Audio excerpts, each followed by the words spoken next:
De mère française et de père iranien, Delphine Minoui a fait de cette double culture une richesse. Très tôt ouverte à la littérature et à l'actualité du monde, elle choisit la voie du journalisme. D'abord en radio, à France Inter, puis France Info, avant de rejoindre la presse écrite intégrant la rédaction du Figaro. Mais le souhait de Delphine Minoui est d'être au cœur de cette actualité. Elle devient ainsi grand reporter, passant une majeure partie de son temps dans les zones de conflit et de turbulence. L'Iran, le Liban, la Syrie, la Turquie. Elle est aujourd'hui l'une des spécialistes reconnues du monde arabe. En 2006, son travail de journaliste est d'ailleurs récompensé par le prix Albert Londres. Parallèlement, outre la presse nationale, Delphine Minoui raconte le monde dans des reportages, mais aussi diverses publications, qu'il s'agisse de témoignages, d'essais ou de romans. On citera Les Pintades de Téhéran, L'Alphabet du silence, Tripoliwood ou Je vous écris de Téhéran, des livres qui ont été des succès de librairie, désormais disponibles en plusieurs langues. Des ouvrages de Delphine Minoui se dégagent deux éléments essentiels, qui peuvent certes apparaître terriblement banals dans nos pays épargnés par la guerre, mais qui ont tellement de poids quand survient le pire. Au cœur des événements les plus sombres se révèle toujours un espoir, et c'est par la résistance que l'on peut se reconstruire un avenir. L'espoir et la résistance, c'est d'ailleurs ce qui résume la vie de Zahra. Zahra, c'est la jeune héroïne iranienne imaginée par Delphine Minoui dans ce nouveau roman, Badjens. Badjens que l'on pourrait traduire par espiègle, rebelle, extraverti. À Shiraz, une ville importante en Iran, en cet automne 2022, la jeune Zahra, surnommée donc Badiens, se retrouve un peu par hasard au cœur d'une manifestation où la jeunesse se rebelle. Et dans un geste à la fois de désespérance et d'euphorie, elle jette son voile. Et dès lors, reviennent en elle les souvenirs de sa courte vie. Le mépris d'un père qui rêvait d'un fils, la complicité d'une mère, la trahison d'un cousin, mais aussi les amis, les études, la musique, les ruses pour se connecter au monde occidental, les joies et les peines de l'enfant puis de l'adolescente qu'elle est devenue, et puis surtout l'espoir en un avenir différent. Portée par une écriture vive, alerte, racontant à la première personne, à travers la jeune Zahra, la jeunesse d'un pays enfermé dans ses traditions et son obscurantisme religieux, le roman de Delphine Minoui se porte bien de porter un jugement, mais invite à la réflexion et pourquoi pas au dialogue, à la discussion. Lisez ce livre, partagez-le avec les jeunes qui vous entourent, mettez-le en parallèle de ce que notre actualité nationale nous raconte aussi parfois. Ce livre est essentiel, c'est un coup de cœur. Badjens, le nouveau titre de Delphine Minoui, est publié aux éditions du Seuil.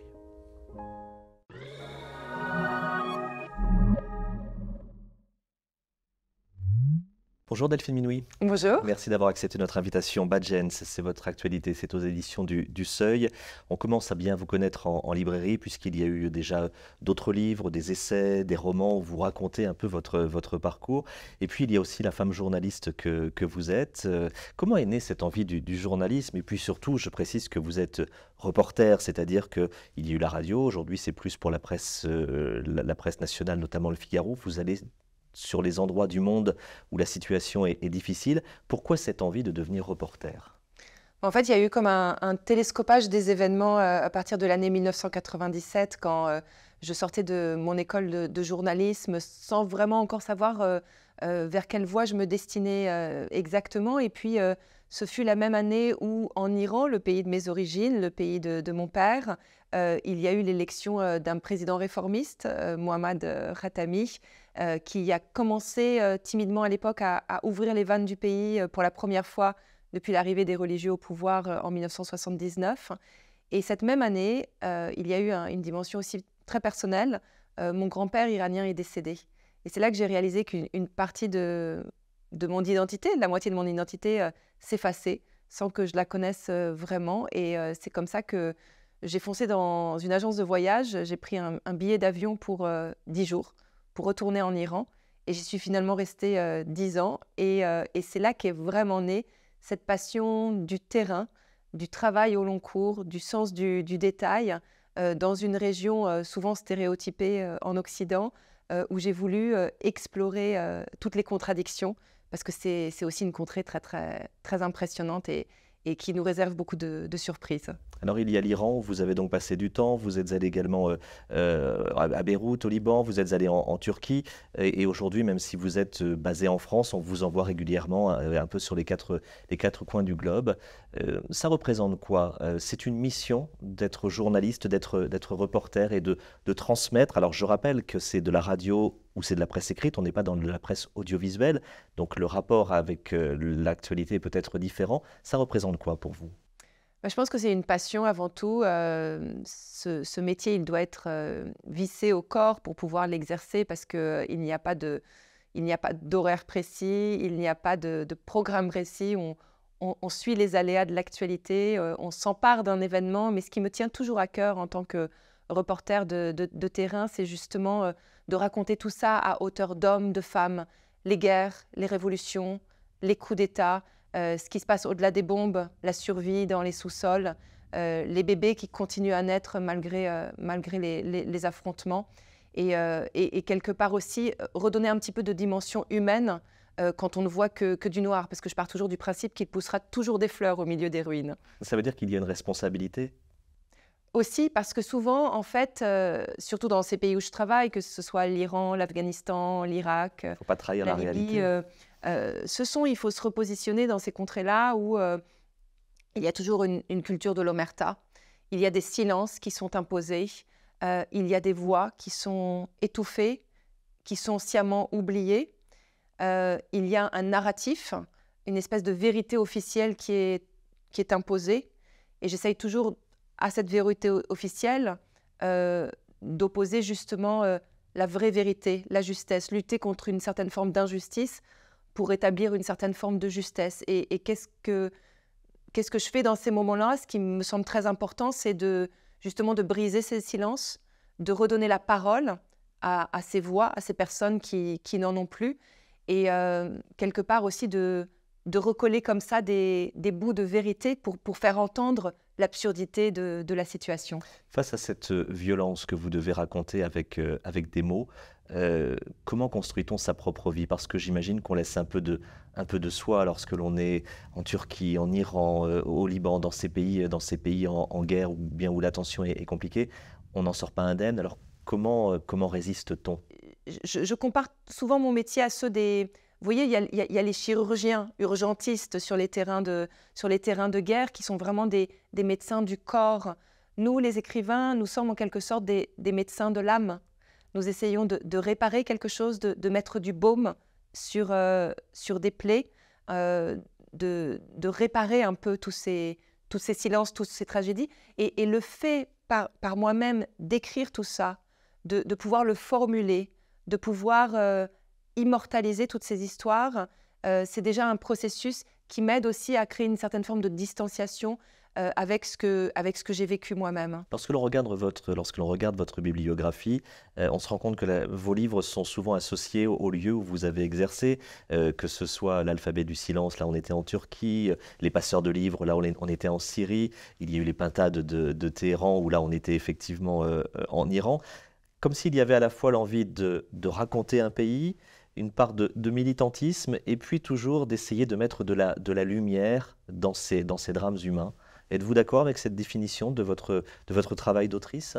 Oui, alors j'ai toujours du mal à me considérer comme une écrivaine et journaliste engagée. J'ai plus le sentiment d'être une autrice qui essaye finalement d'engager ses lecteurs et ses lectrices. Donc le mot militantisme ne serait peut-être pas adapté Je me considère plus comme une passeuse finalement. pour que le lecteur ou la lectrice s'engage? Voilà, c'est ça, une conteuse des temps modernes quelque part, qui, en redonnant la parole à certaines personnes qui n'ont plus la possibilité de la voir, va tenter en tout cas, je ne sais pas si j'aboutis, mais de transmettre quelque chose.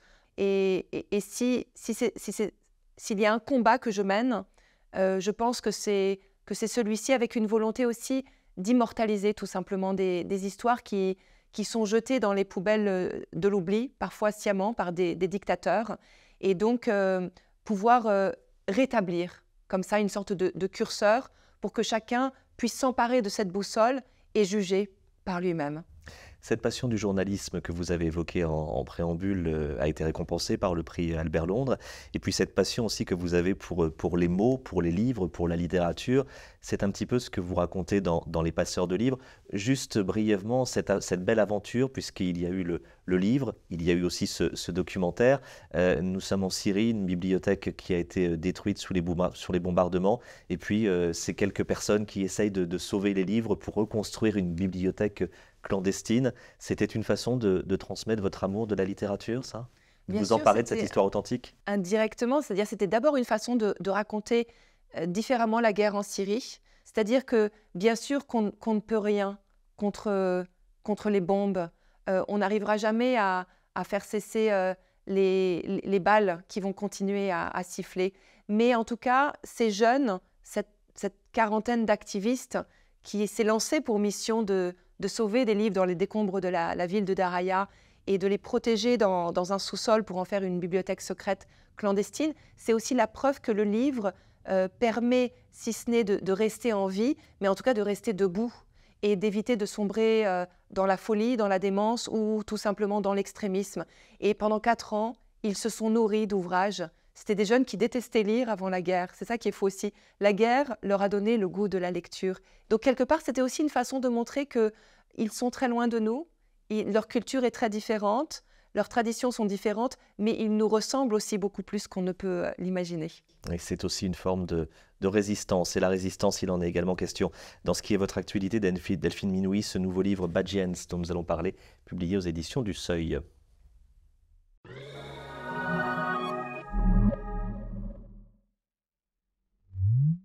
Dans ce nouveau titre, Bad Gens, Delphine Minouis, nous allons faire connaissance de Sarah. Sarah, c'est une adolescente iranienne. Elle vit à Shiraz, qui est une ville importante de l'Iran. Vous allez nous présenter un peu cette ville où vous avez planté cette intrigue.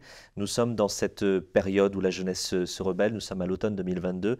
Et puis à Shiraz, il y a donc Sarah, que sa maman surnomme Bad Gens. C'est ce qui donne le titre à ce livre. Bad Gens, ça veut dire quoi? Espiègle, révolté, rebelle, c'est quoi une bad gens? En fait, j'ai voulu jouer sur le double sens parce que bad gens, mot à mot en persan, ça veut dire mauvais genre. Donc j'extrapole mauvais genre, c'est-à-dire aux yeux des ayatollahs qui dirigent le pays depuis plus de 45 ans maintenant, c'est évidemment le sexe faible, le genre raté, c'est-à-dire la femme. Mais en même temps, ce terme, les jeunes filles s'en réemparent en Iran quand elles veulent se taquiner entre elles pour se traiter d'espiègles, d'effronter un peu l'équivalent de notre badass à l'occidental. Et donc, la maman sciemment choisit ce surnom pour sa fille en opposition au choix du papa, parce que Zahra, le prénom d'origine, c'est le prénom de la fille du prophète. Et c'est une façon en filigrane de donner les clés d'une certaine forme de liberté à sa fille, puisque, comme elle le dit, dès le début du roman, elle est entre guillemets mort-née, puisque le père, comme le grand-père, rêvait d'un garçon et n'ont jamais voulu de cette petite fille. Et ça se ressent bien sûr dans les relations familiales. Et puis, un jour, un peu par hasard, il y a donc ces manifestations dans les rues. Et Zahra Bad Gens, donc, va se retrouver un peu malgré elle, à monter sur une poubelle et puis peut-être à parler un peu plus fort que les autres jeunes qui sont là. Et à ce moment-là, vont revenir en elle des souvenirs de son enfance et de son adolescence. C'est à la fois un roman, mais c'est aussi une histoire tellement vraie que vous nous racontez là. Qui est-elle, cette jeune ado? Oui, cette adolescente, elle est vraiment symbolique de la génération Z, c'est-à-dire que c'est une petite fille de la révolution islamique. C'est une génération qui a d'un côté été biberonnée par la propagande islamique, la propagande patriotique du régime, mais qui a la chance de se nourrir aussi au quotidien avec les réseaux sociaux. Donc c'est la génération aussi TikTok, Instagram, les chaînes Telegram, les vlogs, les blogs vidéo sur la toile. Et c'est ce qui fait cette différence avec la génération précédente qui apprenait plus à slalomer entre les interdits. Cette nouvelle génération, elle prend à bras le corps, elle assume sa liberté, elle veut vivre sa condition de jeune à part entière. Et donc j'ai voulu m'inscrire dans quelque chose de très contemporain, même si on est dans du roman. Je me suis aussi inspirée de l'histoire de toutes ces jeunes filles, y compris celles qui, malheureusement, sont tombées sous les balles des miliciens. C'est un livre qui est aussi très personnel, puisque l'Iran, ce sont vos racines, ce sont vos origines. Vous avez vous-même vécu plusieurs années en Iran, même si vous étiez déjà adulte, mais cette jeunesse, vous l'avez côtoyée, même si elle ne s'était pas encore révoltée comme elle l'a fait en 2022. Dans quel état d'esprit étiez-vous lorsque vous avez écrit ce qui est bel et bien un roman? Et ça a été des moments douloureux parfois, l'écriture de ce livre? Oui, je considère vraiment que j'ai l'Iran dans le sang depuis que j'ai renoué avec mes origines, depuis que j'ai vécu pendant 10 ans, par choix personnel en Iran, de 1997 à 2007. Et donc, il y a quelque chose de très fort, oui, dans cet ouvrage, parce que cette petite Badjens, elle aurait pu être ma fille. C'est la génération d'après. C'est aussi un récit choral, quelque part, parce qu'on y retrouve beaucoup de ce que moi-même j'ai vécu quand j'étais en Iran, y compris mes altercations personnelles avec la police des mœurs. Il y a beaucoup de la fougue que m'ont transmise mes amies iraniennes, et surtout cette parole venant de la nouvelle génération, parce que pour bâtir ce livre qui est un livre de fiction, je me suis aussi nourrie de beaucoup d'entretiens que j'ai menés pendant 1 an et demi avec une dizaine d'adolescentes à travers l'Iran. Et là, c'était important pour moi de sortir justement de Téhéran, la capitale, parce qu'on a vu toutes ces images. Et c'était important de montrer en quoi ce mouvement est inédit, parce que c'est tout l'Iran qui s'est réveillé. Et donc, j'ai discuté avec des filles au fin fond de petits villages, au Baloutchistan, au Kurdistan, dans la ville de Shiraz, où j'ai choisi aussi d'établir le lieu de mon De votre roman. intrigue. Vous nous parlez de l'Iran, vous nous parlez de la jeunesse iranienne, vous nous parlez des jeunes femmes iraniennes, vous nous parlez aussi de la place du voile dans la société iranienne, mais forcément tout cela fait écho avec ce que nous vivons également dans notre monde occidental et la place du voile en France entre autres. Aujourd'hui, ce livre est sorti, vous le présentez un peu partout, en librairie, dans les salons, vous allez aussi au contact de la jeunesse. Quels sont les retours que vous avez? Qu'avez-vous envie que ce livre puisse provoquer à la lecture chez certains adolescents et notamment chez certaines adolescentes? Ce qui est fascinant pour moi, c'est que la littérature permet de faire débat, permet de créer du dialogue, au-delà peut-être de prise de position militantiste, mais de part et d'autre, hein, on est d'accord. Aujourd'hui, en Occident, le voile fait débat. Souvent, des jeunes filles en Occident, en France, qui décident de se voiler, nous disent que c'est par choix personnel. Mais ce que me disent les Iraniennes, c'est qu'elles ont du mal à comprendre ça. Parce qu'elles se disent que peut-être que c'est une liberté parce que les filles en France ont ce choix-là. Mais imaginez, si demain, on installe une république islamique en France, à ce moment-là, elles se rendront compte de la limite de cette liberté et peut-être qu'un jour, elles aussi, elles se rebelleront contre, là je parle de dystopie évidemment, mais elles se rebelleront contre une obligation imposée par en haut. Et en fait, elles sont passées par ce processus-là. La grand-mère de Badjens a choisi de porter le voile. Sa mère s'est battue discrètement par petites touches homéopathiques pour transformer le voile obligatoire en un voile, en une mousseline avec des couleurs, avec des mèches qui dépassent de devant et de derrière. Et maintenant, la génération de Badjens le remet en question complètement. Elle veut faire tomber le foulard comme elle veut faire tomber le régime.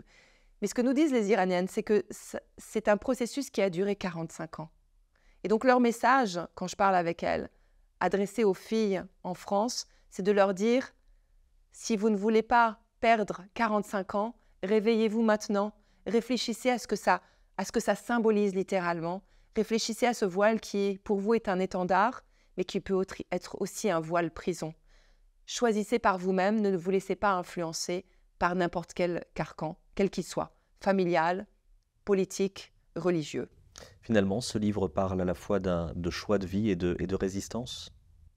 Oui, en filigrane, évidemment, il y a toujours cette résistance et je pense plus que jamais cette quête de liberté, ce message que je reçois de toutes les Iraniennes qui est de dire qu'elles veulent se réapproprier leur destin, elles veulent se réapproprier leur corps, leur forme, leurs cheveux, leurs conditions de femme à part entière. Et je pense qu'il y a quelque chose de très universel et aussi de très démocratique dans leur cause, ne serait-ce que le slogan du mouvement « Zan, Zendegi Azadi », femme, vie, liberté. Et ce qu'elles nous disent souvent, c'est que finalement, leur combat, il n'est pas contre ou pour l'islam, il n'est pas pour ou contre le foulard, il est pour la possibilité de le porter ou non, de choisir par elles-mêmes, sans que ce soit imposé par qui que ce soit. Ce livre, en tout cas, est essentiel. Il faut le lire, il faut le partager. C'est votre actualité, Delphine Minouy. Ça s'appelle Bad Genes. Vous êtes publié aux éditions du Seuil. Merci beaucoup. Merci.